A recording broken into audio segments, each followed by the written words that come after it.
আসসালামু আলাইকুম ওরহমতুল্লাহ। আমি আব্দুল্লাহ টেকনিক্যাল ইউটিউব চ্যানেল থেকে আপনাদের সবাইকে জানাই সালাম শুভেচ্ছা।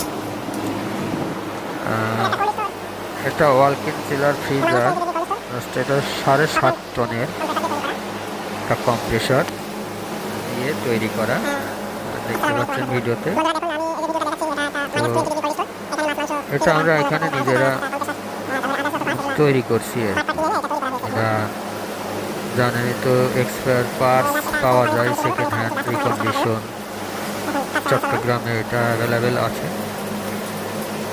জাহাজের মালগুলা এগুলা রিকন্ডিশন বিক্রি হয়, আমরা ওখান থেকে নিয়ে এসে তৈরি করেছি। তো এই যে গেজ মিটারটা দেখছেন, এই গেজ মিটারটা এটা উল্টা লাগানো আছে, হাই প্রেশারেরটা লো প্রেশার, লো প্রেশারেরটা হাই প্রেশারে, আর এটা অয়েল প্রেশারের কাট আউট সুইচ।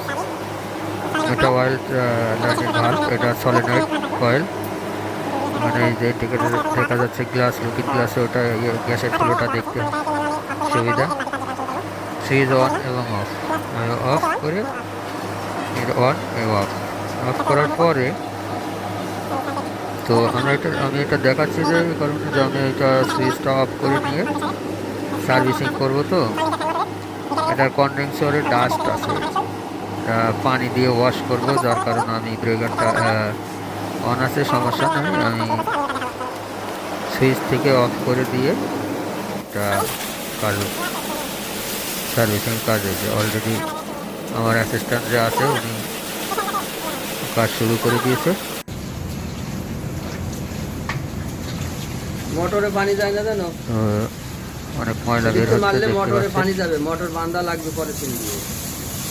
এটা কন্ডেন্সার নিচে লাগানো হয়েছে সুবিধার্থে, কারণ এটার উপরে টিনের চাল, তো টিনের চালের কারণে মানে হাইট কম এবং উপরের থেকে নিচে যাওয়ার সুবিধাজনক মনে হয়েছে, এই জন্য নিচে বসানো হয়েছে এটা কন্ডেন্সারটা।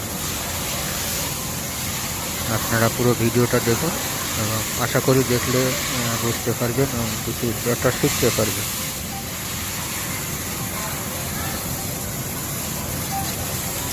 আমার চ্যানেলগুলোতে আপনাদের যদি উৎসাহ পায় তাহলে আমার ভিডিওটা দেওয়ার আগ্রহ আরও থাকবে, কারণ আমি অনেক ভিডিও আপলোড করেছি, এ পর্যন্ত আমার ভিডিওগুলো ভিউ হয় না, সাবস্ক্রাইব করে না আমার চ্যানেলটা।